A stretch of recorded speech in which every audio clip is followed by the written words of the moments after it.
All right, folks, so we'll get the meeting started. This is our November meeting of the Peninsula Astronomical Society. My name's Rick Baldridge. I'm the vice president of the club.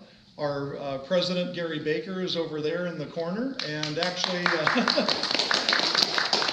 and we are very graced this evening to have Jeff Matthews, who is the astronomy professor here at Buell College. So thank you, Jeff, for coming. So this will be a really fun meeting. On July 2nd this year, in Chile and Argentina, there was a total eclipse of the sun. And quite a few of our members are very well versed and very renowned eclipse chasers. Some of our folks have been to 27 eclipses, 13 eclipses for a few, 17 eclipses. So we've got a lot of experience in this club for observing total solar eclipses. So we're going to concentrate tonight on the one that earlier this year. And actually, we'll show you a little bit of details for next year. There is one in 2020 in almost exactly the same place in Chile and Argentina as well, but it'll be in their December, which will be their summer for that eclipse, and we'll give you some details on that. Our first speaker for this evening, we're actually going to go kind of in order of longitude, so to speak. Our first speaker tonight is Don Gardner, who is in Chile. And Don, come on up and we'll get you started. Obviously, this is not Chile. It's cool though. So, yeah, I guess I was the one that managed to come tonight that had gone to Chile, which now it's kind of a place you don't want to go to because of all the unrest. But it was fine when I went there. So this is actually a picture of a poster that they had up at the City Hall or someplace that was in Santiago. So I used it as my title slide. So you can see. So as you can see, this little GIF picture, the eclipse actually ends in South America where we were. So most of it occurred just over ocean. So if you wanted to see it, you could only really see it towards the end of the eclipse itself. So my wife and I chose to go to Chile, and these are some snaps of what Chile looks a little bit like. On the left you can see as we landed, you can see some farmland and some homes in some areas that are obviously rural. And on the right is an example of a lot of the houses that we saw around there. It's a little souvenir stand. And then more in Santiago, it's a little bit more built up, and you can see an example of that here. Can you use this? If it works, does it work? Right. Just press it. Yeah, okay. So our hotel was in Santiago for the beginning, and this was actually the view from the hotel, and it's actually pretty interesting. Wow. The mountains are right up against the city. So as soon as the sun rises, this was early morning, it hits the mountains first and then eventually gets to the city. So you get this effect that you have all the colors on the peaks of these mountains. Now, keep in mind that the Andes are very high. I mean, our Mount Whitney is sort of like where they start. so that just kind of gives you a feel for that. Things. One of the things that was kind of interesting in Santiago is that they tend to really like to paint things. And so you'll find buildings and streets painted all over town. And this is a small example of what you can see there painted on the ground. This is a pedestrian way, and they're painted for blocks and blocks and blocks in some cases. And then they paint the sides of a lot of the buildings too, which is really kind of neat. So it's something you don't find around here. And then another thing that we saw was a lot of sort of arches doing things. So this here looks like a Buddha statue, and you can sort of see the bottom of the head here. But in fact, that's the wrong one, but it's okay. You can turn the sound up. So it's a little jiggly right now because the laptop's still downloading it, I guess. Trying to catch up. But basically, this is actually a person, and when you donate money, he starts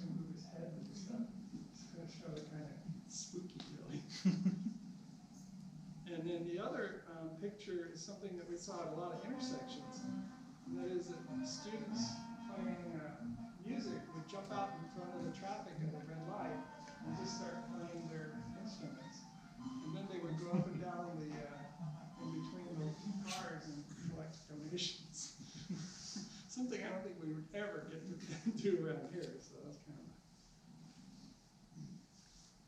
And then another thing was that it turns out that June 29th was one of the holidays in Chile. It's called the Feast Day of St. Peter and St. Paul, which are two of the apostles. And it's a heavily Roman Catholic country, so they had these costumes and dances that were going on, and so we got to partake in some of the activities, which is kind of fun. So once we got out of the towns, we started exploring some of the areas, and we went to the Atacama Desert, which is a high altitude, dry, very dry. In fact, some say it's the driest area in the world. And we came across animals. This is a vicuna, which is a small version of a llama. It's not a llama, it's a different kind. And then this is a gray fox. We came across several of these, and this guy just walked up to me, and I was standing there just taking a picture, and I was like, kind of looks like a dog, but he was wild, and he was just kind of wandering amongst the people. So that was kind of, we also saw flamingos there, which 3 of the world's 6 types of flamingos are actually in Chile. So the population was really getting into the eclipse, and so they had a lot of things that were eclipse related. This is a picture of a gelato that somebody was promoting as being something to live for the eclipse by having this black, very dark chocolate ice cream. And then one of the places we ate, they had these little eclipse desserts with a little sun in the middle that they were cutting out and giving everyone, which was kind of cool. So, and then, as you might imagine, every place that has an eclipse has its own postage stamp. So this is a picture of the stamp that they issued, which shows the various stages of the eclipse and so forth. So that was something that we were $830? yeah. It's an expensive one. You go around the world. So once we started leaving town and traveling a lot, we traveled up to the high desert, and this is a picture of the flat terrain here with some of the mountain peaks off in the distance. And I'm wondering if anybody happens to notice why I took this picture. Do you notice what the altitude is at this flat area? That's the actual altitude, which is about the same as the top of Mount Whitman. And altitude sickness was actually a big challenge there. I actually had a little, even though we were acclimated for 3 days at about 9,000 feet before we went to 14, it still was very difficult to travel and sightsee at those altitudes. So the other thing is that you're looking through. I mean, sorry, go ahead. is that an app on your phone? Oh yeah, this is an app I have on my iPhone, so I can take a picture and I'll put all that on the screen. What app is that? I'll have to look it up. Okay. But yeah, it's kind of a cool app. So the other thing about this area is that it has the Andes on one end, and there's a Chilean mountain range on the other end. So all the clouds get stopped, and so it ends up not getting much rain. And so this is a picture of what it ends up being. This is a salt flat. This is my wife twice. You might wonder how I did that. It's one of those panning pictures, and she ran behind me and came around the other side. But they basically they use this area, these areas, obviously maybe not this part of it, but these areas to actually test the Mars rovers and so forth, because there's so little rainfall there. I mean, when I say little, they say that some places they don't think it's ever had any rainfall. But I assume billions of years ago they might have. But some of the areas they tested and they found they were dry for 120,000 years. So what that means is that the soil and the sand and so forth is very this is like a nice thing to have when you're trying to test the Mars rovers and things, looking at a place where you don't have a lot of life and water and stuff. So that was, I think, one of the things that was kind of interesting. It's extremely dry there, and you can always tell in the road.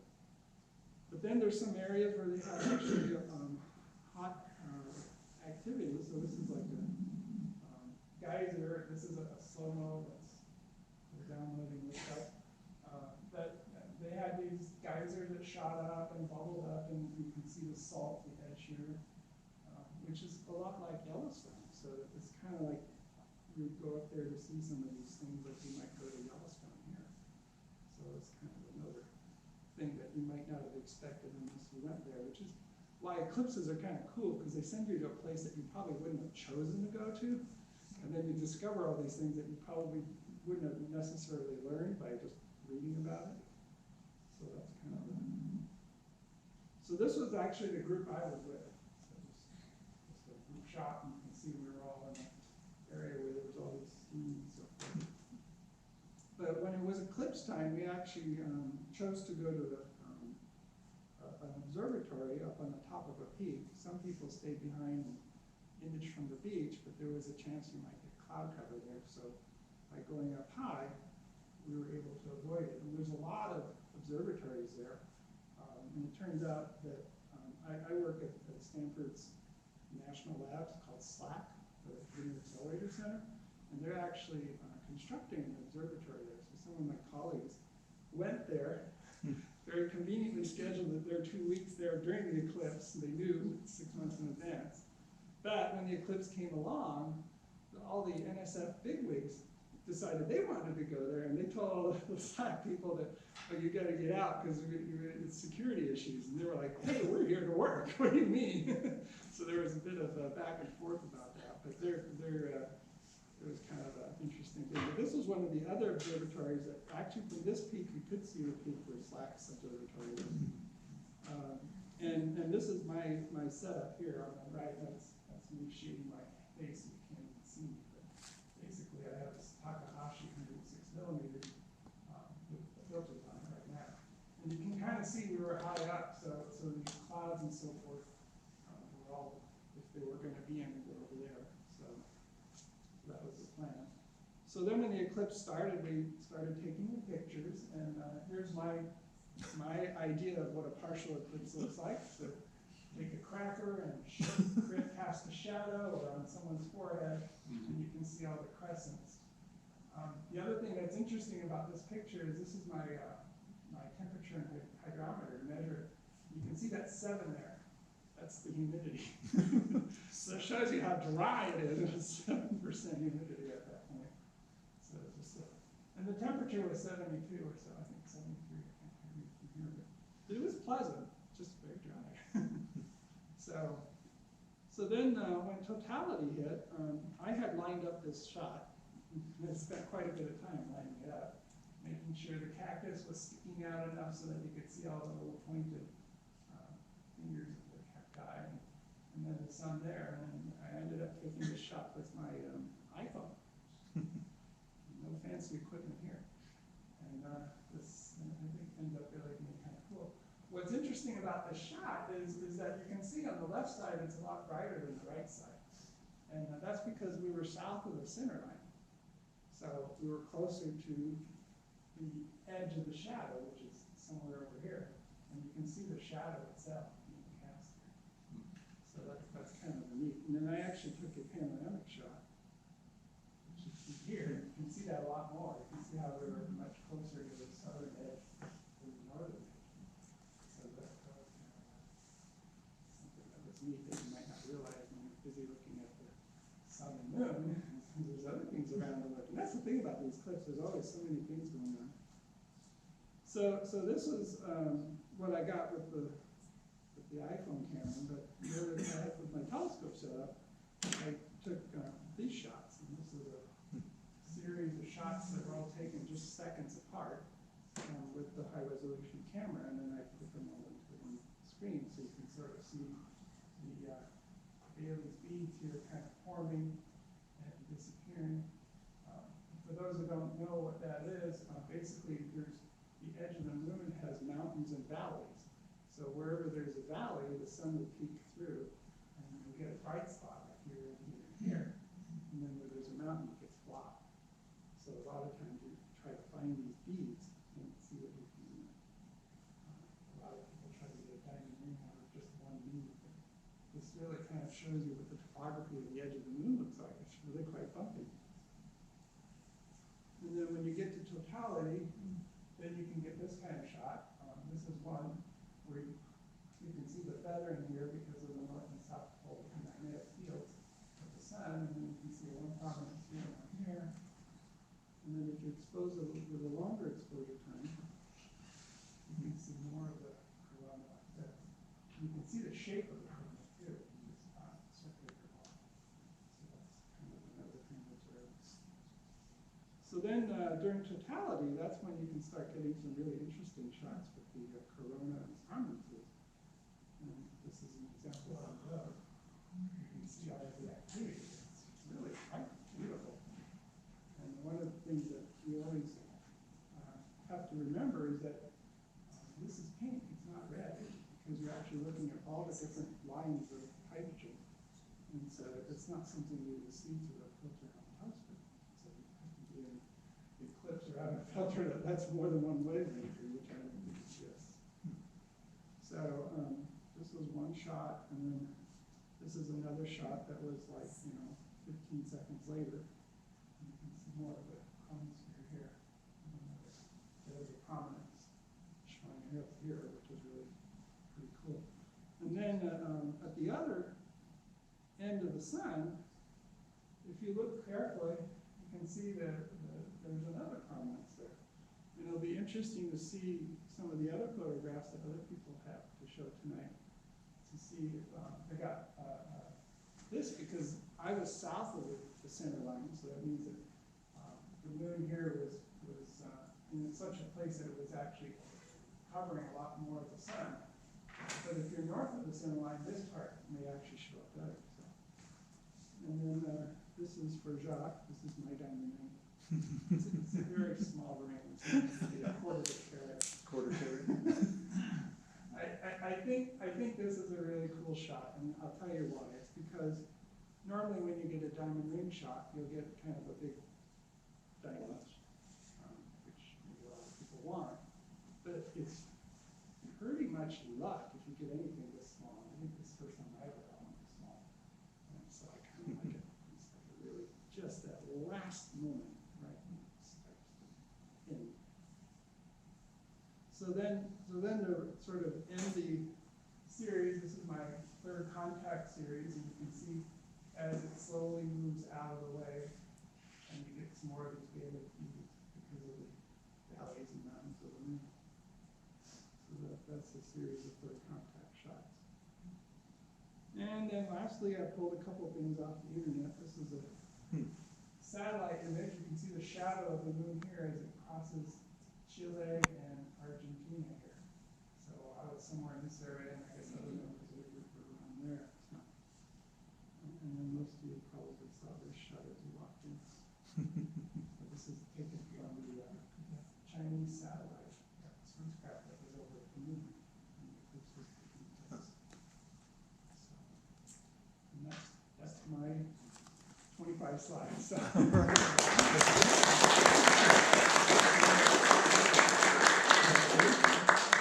Beautiful pictures.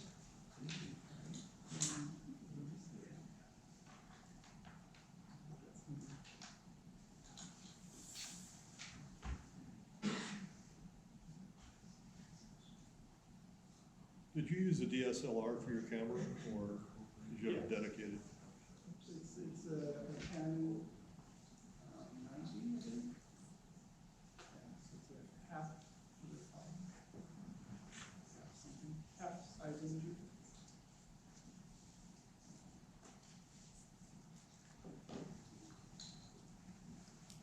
All right, so one of our other members who couldn't be here tonight, Rob Hawley, is a very experienced eclipse chaser. He's been everywhere from Norway all the way to Antarctica to chase eclipses. I don't remember exactly how many he's been to. It's in the dozens. of total solar eclipses that Rob has been to. A very experienced gentleman, so I'm gonna go through his slides real quick here, but he does have a wonderful website where a lot of these shots and previous eclipses he's been to are posted, just robhawley.net. Again, very experienced gentleman. Here's a little snippet of his website. He presents everything very well, and he's got it organized in a very easy to manage fashion. So part of his trip, they went to Machu Picchu.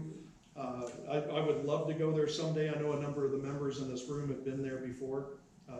Fantastic place to see. That was Rob on the left there. And they hit a particularly clear day. Sometimes I've seen a lot of pictures of Machu Picchu up in the fog and the clouds and everything, but they looked like they hit a marvelous day there. Beautiful. That is just tremendous. Here's his group, that's Rob in the middle. Rob, by the way, is also, if you don't know Rob, he's the secretary of the Fremont Peak Observatory Association that runs the 30-inch telescope on Fremont Peak down south of us here. Very interesting guy. He's given us a few meetings and talks about his home-built observatory that he's got in Morgan Hill area. He's got quite a setup. He does very deep sky filtered astrophotography and does some deep sky shots just marvelously. So that's Rob in the front there of the airplane. So they went to fly over the Nazca lines. So there's the monkey. You guys could probably recognize that pretty easily.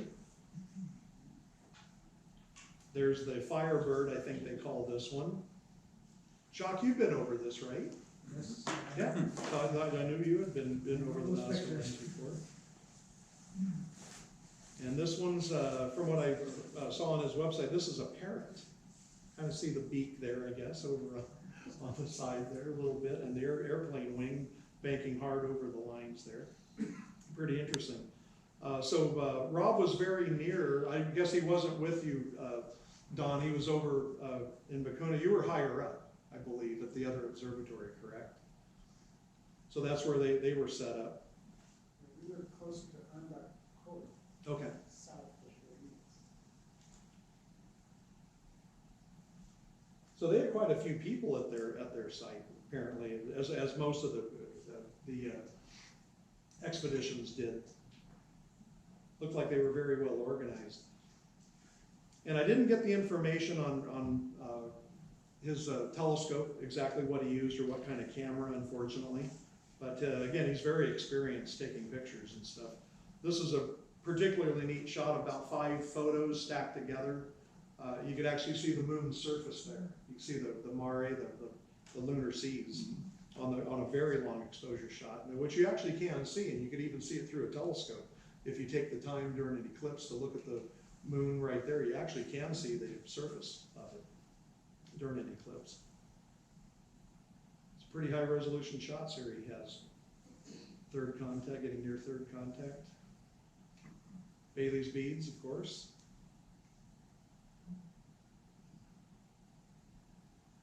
And this is sort of a final parting shot of the group that he was with. Again, that's a pretty good sized group there in Chile. And you'll see a few of these as we go through the night. They were on the other side of the Andes, so this is the little hillside there. Isn't the Andes mountains themselves? It's something a little bit closer to the west coast of Chile on the side as they go through. But he did a little side trip. Oops, excuse me, wrong one. He did a little side trip, which it would be a neat place to see, Cerro Tololo Inter-American Observatory. Huge telescopes, 4-meter telescopes up on a mountain. Here's the 4-meter Victor Blanco telescope way up on the peak. And this telescope is actually a virtual identical cousin to the 4-meter Mayo telescope that's at Kitt Peak in Arizona. All exactly the same design. I think it was built by the same people, in fact. And pretty interesting observatory way down there in South America.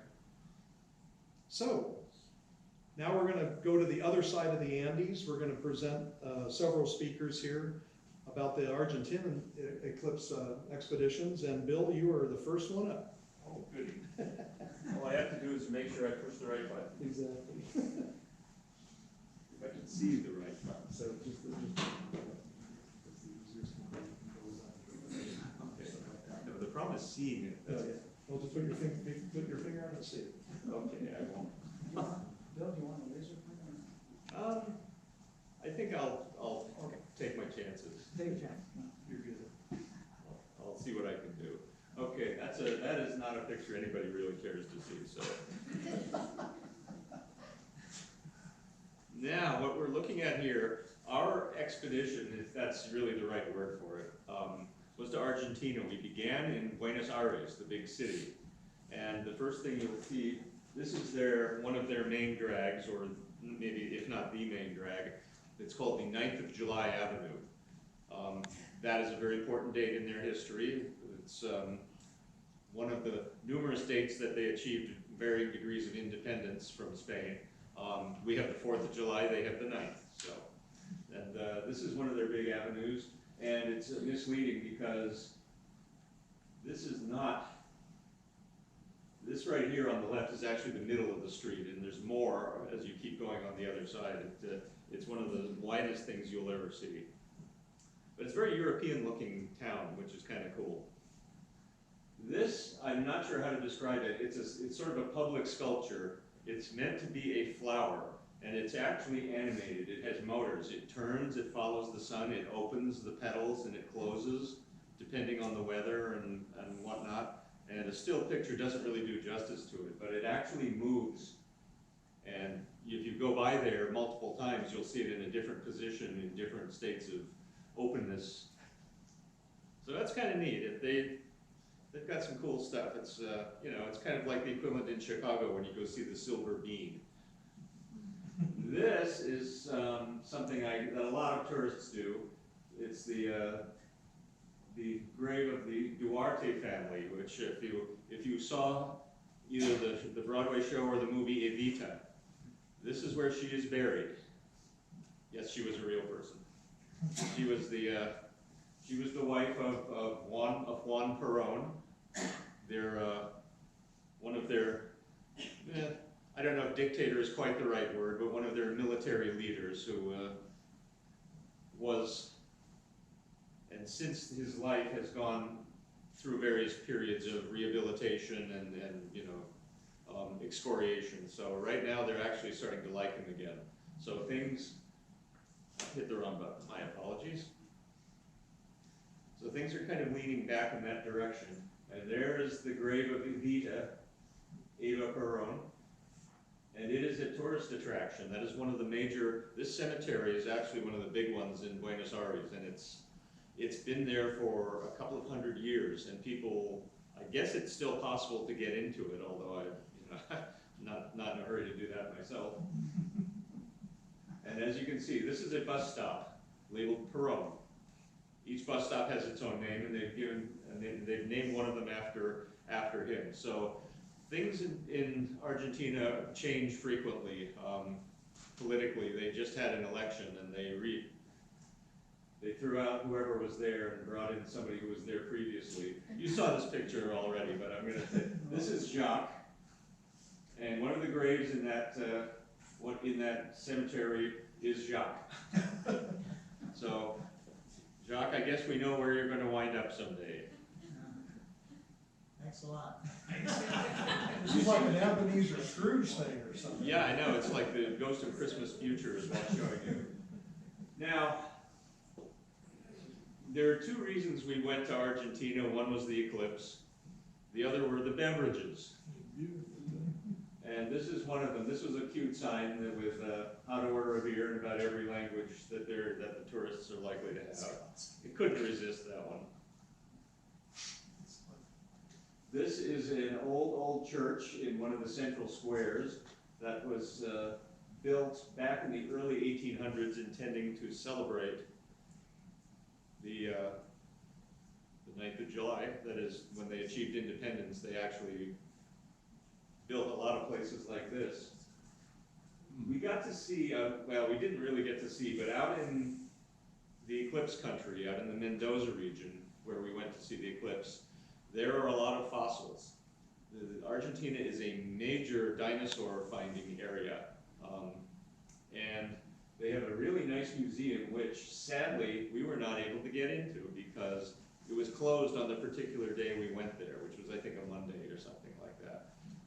We were not happy, but at least on the outside, they have a model of one of their local discoveries. It looks sort of like a T-Rex from the head, but the body is more of a four-legged kind of creature, so it's definitely different from the kind of things we have around here.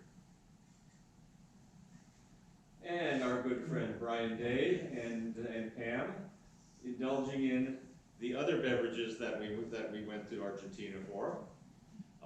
The Mendoza region where we saw the eclipse is actually one of their big wine growing areas. And they have some sensational stuff there, and we just indulged a great deal while we were there, and we were very happy to do it. And we visited 2 or 3 wineries, and it's almost like it's their version of Napa, really. And in Buenos Aires, we're kind of going back and forth slightly here. This is the Casa Rosada, the pink house. We have the White House, they have the pink house. It serves kind of the same function. At one time, actually, the leaders, presidents or dictators, as it may be, actually lived there. That's not the case anymore. Now it's sort of a government kind of place. So, but that is the pink house. And here we have the Argentina side of the Andes. You can see Bella Vista was the village where we observed the eclipse from, and it is almost exactly on the center line. So we got kind of lucky. We had a very symmetrical shadow in this case. And that was our eclipse area. Some parts of it were a little flatter than others, but we had this really beautiful view of the mountains. Snow-covered Andes peaks. And that, by the way, is not the main range. That's one of the secondary ranges. Behind there are the really high Himalayan style ones. But I think they were pretty good just the same. Another view of the eclipse area. The tents in the background were where they had souvenirs and lunch. And you'll get to see our lunch in just a little while. There's an example of the horizon we had. And because we were on the east side of the Andes, the eclipse that we saw was hovering just above those snow-covered mountains. Really, really spectacular. And I have to apologize that I don't have a whole lot of eclipse pictures myself because it was a Murphy's Law thing. My camera battery chose to die at exactly as the eclipse was beginning. Well, but the good thing was I got to watch. I went to Plan B. I just stood there and looked at it, which is a great thing to do. I strongly recommend it because it seems to last a lot longer when you do it that way. There's Brian, and Greg Schmidt is on the right. This was largely a NASA contingent full of people. And this is the lunch tent after the eclipse. It was more like dinner. It was late in the day. So we got to have more of that wonderful Argentinian wine. There's Jana and Margot. And there's an example of one of the things that we got to sample. Fuego Negro, black fire. That sounds very appropriate for an eclipse somehow. Oh yes, and if you're into astronomy, that's a word you probably have seen before. There's a constellation, the southern constellation of Carina, which we saw stepping right outside of our place where we were staying, and just looked right up, and there it was. And they even had a wine named after it. So that's a little bit of our touristy kind of stuff that we did. And having now piqued your interest, let's get Jacques up here. Because he got some eclipse pictures, which sadly I didn't, but I'm going back, don't worry. Next time we'll do better. Okay. So, let's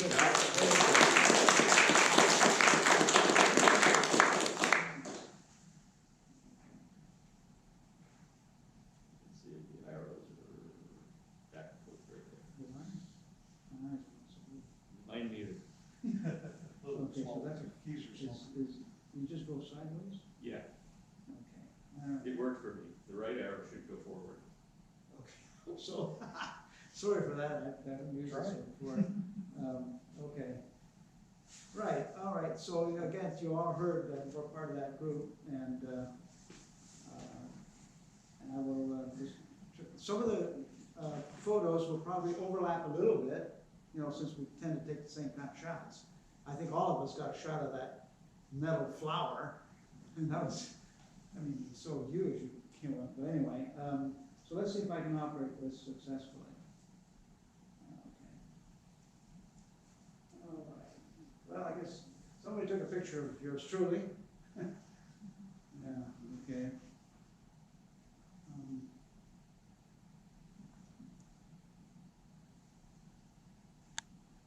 Okay, Brian Day, Greg Schmidt, they're the ones that spend a lot of time organizing the group. And so I have to give them a lot of credit for having done that. And then, of course, there's your dinosaur that Bill was referring to. So anyway, that's okay. And there's our group, 17 of us, plus our tour leader. Our tour leader's right here. And now you can see, you know, obviously you recognize some of the people there, for sure. So it was a good group, 17 folks, you know. Okay. And now the cemetery in Buenos Aires, they'll refer to as huge, and I mean really big. And this is an example of a typical monument, if you wish, for one person.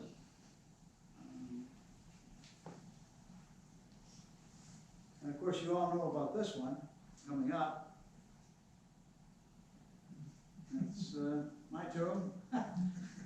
Of course, the date, you know, you can see the dates here, 1860 something, 1863. So that was a while ago. But I'm still here. Yeah. Okay. And of course, they're selling eclipse glasses everywhere you see. So this is a typical display of that. Okay. And I'm not sure I should show this because, you know, there's some controversy about this, but I thought somewhat unique for a homeless person. I thought it was pretty enterprising, using buckets, the bed. The person's right here, by the way, if you can see it right here.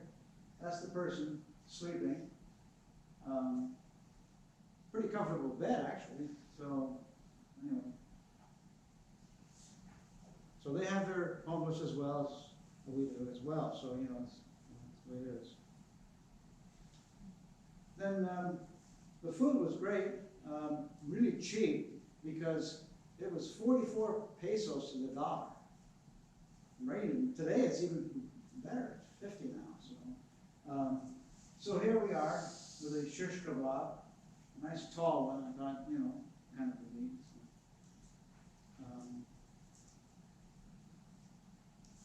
And of course, we know we're going into the Andes, so this is a shot of us truly on our way up to the Andes. And some of these are a little bit out of order. The eclipse actually occurred before we went to the trip up the Andes, but I always like to save the eclipse shots till the end, so bear with me on that. By the way, go Sharks, right? Okay.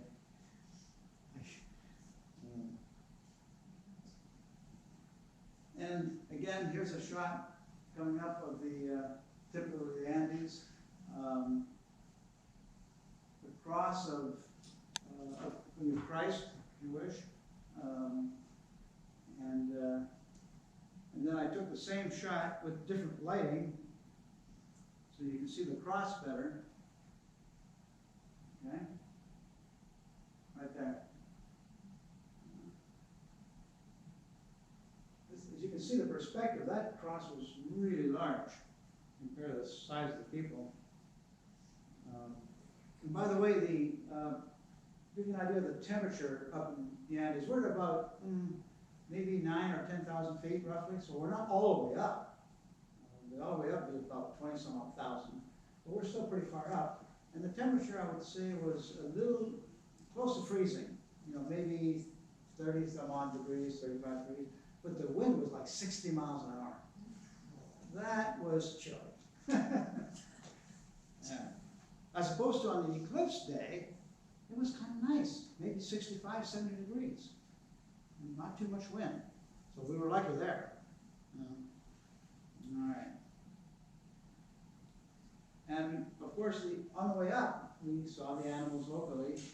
These were similar to what you saw before, but they're called, the pronunciation is huacos, although I like to say duacos, you know, G-U.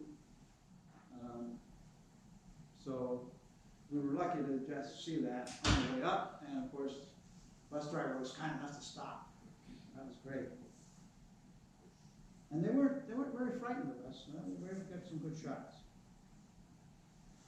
And I couldn't believe, here we are up in the Andes, and they're selling things, and there's onyx.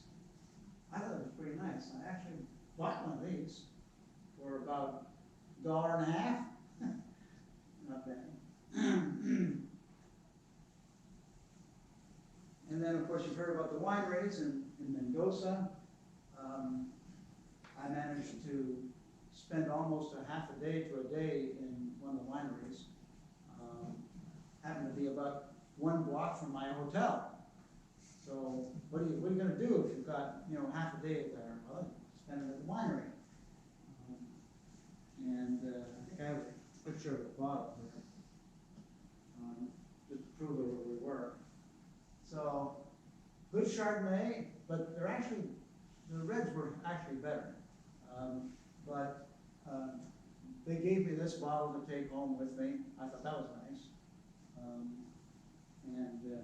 Since it was in the middle of the week, there were only maybe 7 or 8 people visiting the winery. So we got a lot of good attention and got to sample lots of wines. Okay. At the winery, they also had some old stuff. You know, I don't know how many, are you guys familiar with this kind of gas pump? Yes. Yeah, okay. Well, I guess if you're more than 20 years old, right? Okay, and a close-up of the pump. Yeah. There you go. That gives you the intricate inside of it. Isn't that nice to show us the inside of the pump? About a 90 some odd millimeter aperture. Not too large, but still a significant amount of power. So you can get some decent images with it. And of course, during the process, everybody wants to look through it, but now here, it is pointed at something. It's pointed at the sun, with the filter, of course. And so quite a few people were wanting to see through it, and we accommodate people during the partial phases, but we usually stop that, you know, a few minutes before the total, obviously. Okay, so that gives you an idea of the site. You remember the tents here for the meals and whatnot. Okay, but again, you can see what people are wearing. It's really comfortable. You know, you didn't have to get too dressed. All right. So finally, the eclipse begins. And we have first contact. Not much of a bite, you know, but there it is. That occurs about, this shot here is about, I'd say, maybe 30 seconds after the theoretical first contact, you know, when it's just exactly tangent, the moon to the sun. You normally don't see it until about 30 to 40 seconds after it occurs. Depending on how much power you've got. If you don't have much power, you're going to take another minute or so. But in my case, I've got about maybe 1100 millimeter focal length, and you can see the first contact somewhere around 30 seconds after, starts. And so, I said first contact not too loud, and then 30 seconds later, everybody's yelling first contact. Because now they finally see it. Okay. By the way, did you notice how many sunspots there are? Yeah, none. One other little thing about mentioning this is, probably everybody knows this probably, but nevertheless, did you notice the dark edge? Okay, everybody knows what that means. It's not a fake, it's not an artifact, it's real. It's because at the edge, you're not looking into the direct center of the sun, which is much hotter. So the edge is cooler. So it's a little darker. What that's worth. Okay. And then of course there's a lot of partial phases that last, roughly about an hour to some odd minutes after that. So this is getting close, as I point, and it's about maybe, I'd say about maybe a minute and a half or so to go, 90 seconds, before the eclipse becomes total. You can all, I don't know how big your eyes are, but take a look at the top. You can see already the breakup at the very fine cusps caused by the lunar mountain at that point. Sort of a pseudo Bailey's bead, I guess.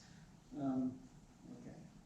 And then, like I said, about a minute and a half later comes the diamond ring. Yeah. And of course, that's your traditional fat diamond ring. You can see a bit of the chromosphere here. Shots are not quite as sharp as I would like to normally have them. Compare those to Gardner shots, for example. You had much sharper shots of the chromosphere and prominence area. And I think that is probably a focus shift caused by when you take the filter off from what you were doing the partials. So what I probably should have done in retrospect is not use a glass filter, but use a very thin Baudard-like filter, which will not have a focus shift. So that was a bit of an error on my part. I actually use a glass filter. Well, but how do you explain the focus shift? Yeah, I don't know. That's the only way. But I'm going to test that when I have time to make sure, you see.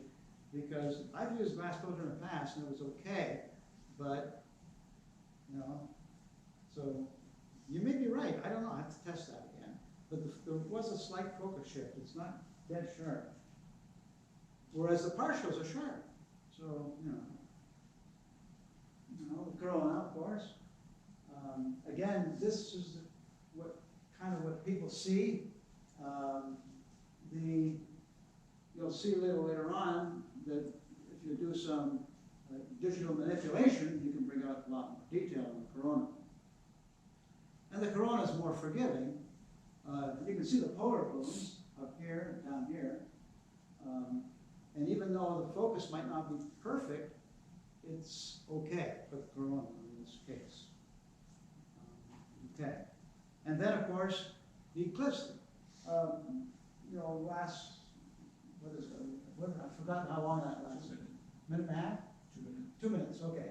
The eclipse around 2 minutes. So, as we approach the end of the eclipse, we have, of course, another diamond ring.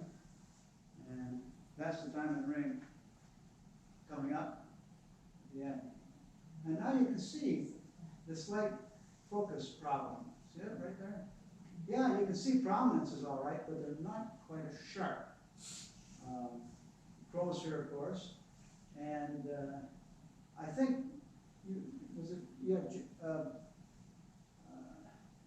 I think Don was talking about a prominence. Yeah. Was this the one here? Yeah, probably, yeah. Yeah, okay. It's too bad it's not sharper, Anyway, okay. So, thus ends the eclipse, of course, the total part. Then we have the obvious other side. Oh, whoops. Okay, I got too fast. Well, all right, that's fine. We'll leave it that way. So now, the sun, of course, is very low where we were, somewhat lower than Chile. It's about 11 degrees up where we were. And of course, during the partial phases, the eclipse is ending. The sun set behind the Andes, and that's why you see it cropped here. I wish there were more profiles on the Andes, more rough edge, but the only rough edge is right here. You see You it? could have run up there and stood up there. Well, yeah. You need to find a tree or something. Yeah, there's a little humor with this. I showed this to a group of friends, and one of them said, when they saw this, and I didn't tell them what it was, they said, oh, poor Jacques, you know, he had problems with his photo. That's a true story, right, Rick? Yeah. I think we should Photoshop a tree. And then, of course, the sun keeps setting, and the eclipse, you know, keeps ending. No. Did you get a shot right where it touches? What's that? Did you get one right where it touches? Well, let's see. What did I get? You get like two separate. There you There you go. That one. Yeah, it's starting to look like two horns or something, or whatever. Yeah, and I think the last shot, let's see, I got one more. I got one more. How's that? You know, now, it would have been interesting for someone, myself, to have a second setup and take the same shot without a filter. I don't know if the sun would have been maybe too bright for that, but it would have been interesting because then you could see the actual detail on the Andes. But, you know, there's a risk factor doing that. Okay, now, the last shot I think I had, it talks about next year, where the eclipse path will be, and here you have it. So basically, mostly over the ocean, but again, over Chile and Argentina. And this time, it's December 14, so it's their summertime, should be pleasant weather, I would hope. I think quite a few of us are planning to go to the Patagonia area, the southern part of Argentina, for that eclipse. Now, I don't have pictures of this, but the following year, the eclipse is after this, 2021, it's Antarctica, okay? Not a cheap trip, but anyway. And then just to summarize the rest of the coming up eclipses, after Antarctica, the following year, just partials, so we can all rest. And then after that, 2023 is New Guinea. That should be a fun, interesting trip. And then finally, 2024, good old United States, in, I think it's April sometime. And then the eclipse begins in Mexico, goes through Texas, and then to the northeast. That's good old United States. So 2024, be there. And that's it, folks. Thank you. Looks like the eclipse is at high noon next year. I hope so. Yeah. Jacques? Yeah. Looks like an eclipse at high noon next year. Where? Well, over Argentina. Yes. Yeah, so It's it's, dead center. yeah. Yeah, Jeff was saying it's near 70 degrees altitude in Argentina, so that's a really good high one for sure. So no cropping of the setting sun. All right, so I've got the privilege, and Bill's gonna give me a hand. Brian, Day, and Pam could not be here tonight. Brian's on a trip for NASA back east. I think he's at Langley for a whole week, doing some training and things out there. So since they were all in the same area, Bill, if you go ahead and fill in here as you would like. You've seen this picture before, but I wanted to just show that again, Brian and Pam. Been to many, many eclipses as well, and Pam as well has been to almost as many as Brian has. Just about, yeah.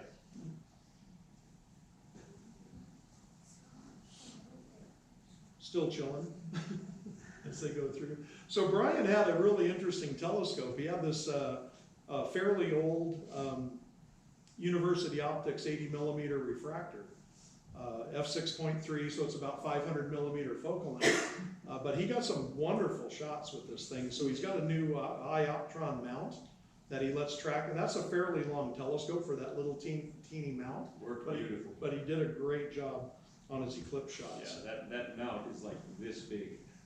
It's very small. And it held the scope, it had it in a suitcase. And he and Greg both had one. Oh, they did, okay. And I'm getting one. I was really impressed. I need one. No, he did a really good job with his eclipse shot. So just like Jacques, here's first contact, going through. A little bit more of a bite. Getting down to around 3 or 4 minutes before totality. And then he had a fairly broad diamond ring as well on his, but he actually, at this stage, he started taking some pretty quick sequence shots. Got some good Bailey's beads, some good prominences showing up in this image as well, and pretty much like Don, he got that one pretty small diamond ring. That's difficult to do. It's actually very difficult to do. Get the timing just right. So I love this shot of Brian's, the chromosphere, because he got quite a bit of it all around the limb of the sun there. Beautiful shot. Oops, excuse me, I hit that too fast, I'll go back. Yeah, so again, a lot of chromosphere showing through there. There were not a lot of really large prominences, but the ones we had were really nice. Like that one, little loop there. That's about the size of the Earth, actually, so I shouldn't call it small.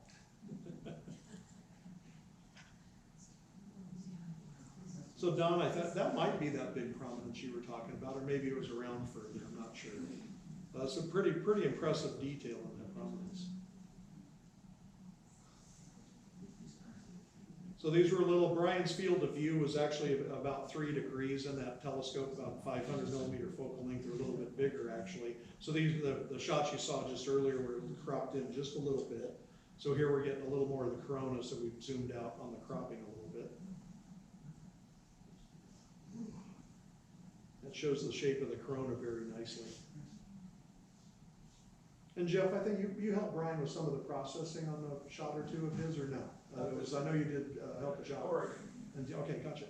Yeah, maybe he did some of this on his own then. So here's a little bit of a processed image to show the streamers a little bit further from the sun.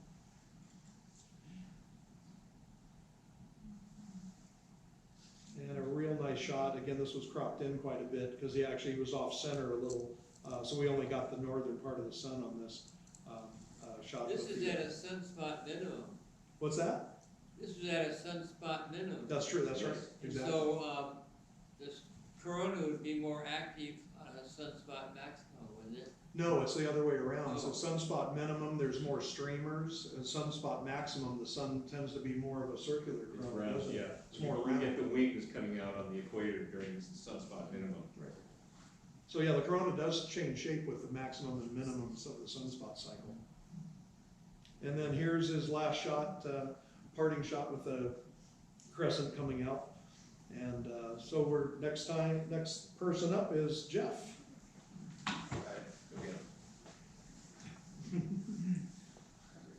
So I just have this. Probably least. Yeah, I mean, unless you want to do something different, just a back keys. Cool. After one thrown in by Rick. Again, this is Joy, our tour guide in the cemetery in Buenos Aires. And she claimed it was the second best cemetery in the world to visit, second only to the one in Paris, which we were kind of skeptical about, but I think it was. There's just a huge range of architecture of these tombs, and it was all really beautiful. And you can move in here if you want to. These can be sold like real estate, and they're extremely expensive, but you can buy them, and you ask the previous owners to move out their relatives, and so you can move in your relatives into there. We're moving Jacques in there pretty soon. This is the Vita's tomb. saw that before. And here, some of them have a lot of artwork, bronze statue next to Bill. Bill is the one on the right. Not on the left. Yeah. We went to the Caminito area of Buenos Aires. This neighborhood was for a long time a very poor neighborhood, and it was actually where tango was invented and developed in this area. I forgot his name, an artist who lived there decades ago encouraged everybody to paint their houses in these bright colors, so it's actually very beautiful now. Interesting architecture throughout Buenos Aires. This is these two guys holding up the balcony of the house.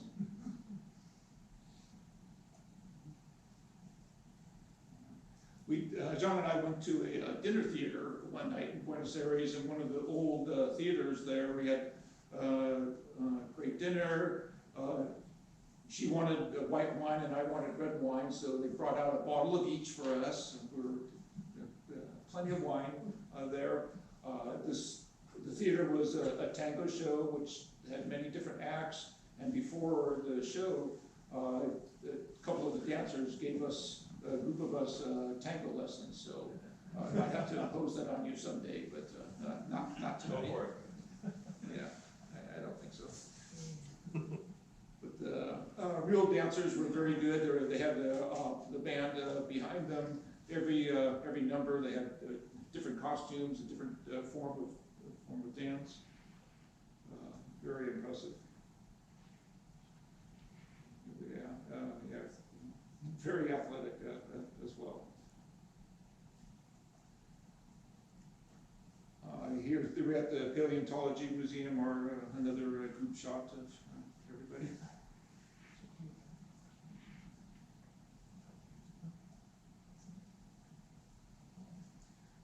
Again, my shot of the Guanacos up in the Andes. We chased them around a little bit. Weren't that friendly. We could get they kept running away if we got too close to them. This is the area of Aconcagua, the highest peak in South America. It's in the background there.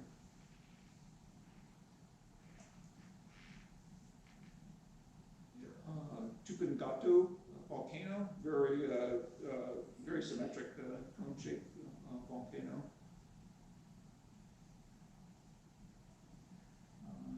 Way back down, this is a condor, so we saw a couple of these flying around in the Andes. This was actually a pretty lucky shot. I was leaning across Jean, and I think my knee was in her stomach to get the shot.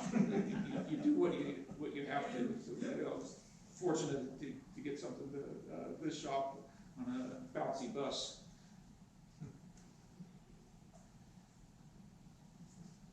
And then we went on a convoy. The police organized, for some reason, I'm not sure why they did this, but we had a convoy of a couple of dozen buses to take the trip up through the foothills of the Andes to get to the eclipse site.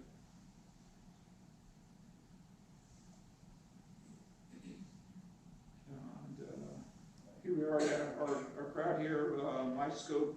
That mount has been on all 13 eclipses that I've been to, starting in 1991, and the electric motors on there are still going strong. I don't know why it's lasted that long, but it's done well. My cardboard box with genuine local rocks for the counterweights.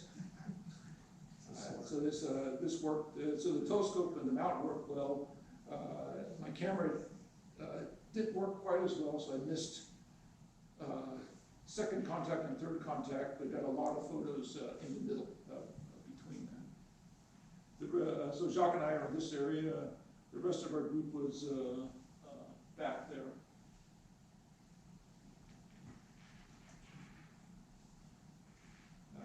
First contact, no spots. So it's a little bit after second contact. You got promises there, and, you might have noticed this is a regular SLR without the special VTech filter. You might have noticed on Brian's shot that the prominences are a lot more saturated, a lot deeper color, because that filter lets through a lot more of the hydrogen alpha light. This is more of what, a little bit closer to what you would see.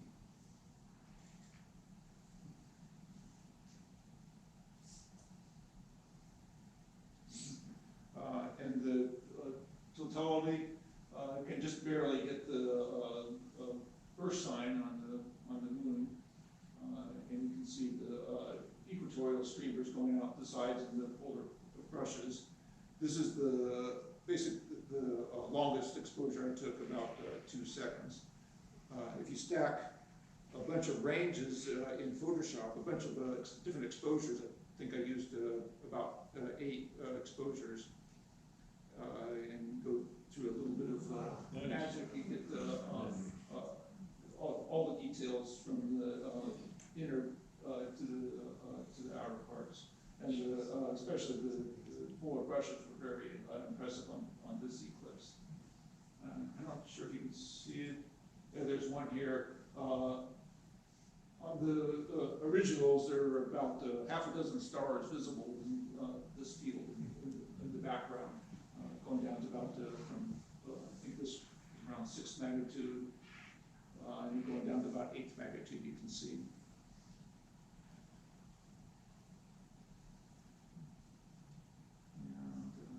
And then Rick boosted up the brightness of it.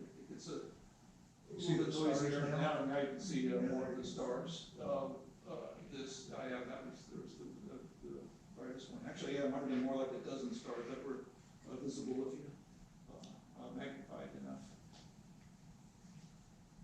And I did, and also even the roughness on the moon is visible too in the blow-ups.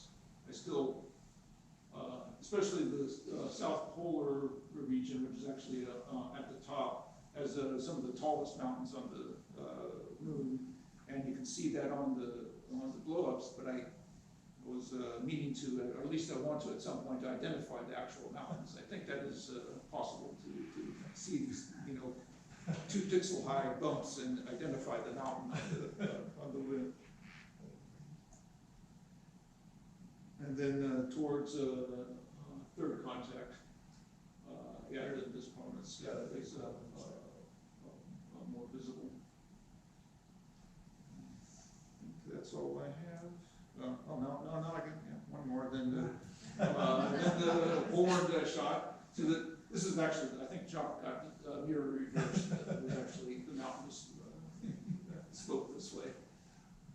And here, what's interesting about this is that the mountain is sharp, but the sun that low in the sky has a lot of blurred from seeing effects. So you can see the difference in the seeing between the mountain and the sun.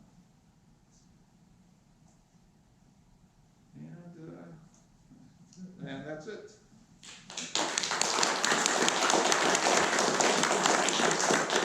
Of course, don't forget on Monday morning to get outside with your solar telescope and watch Mercury go across the sun. All right. Anything else, Gary, for the announcements or anything? No, I mean, the transit next Monday, big deal.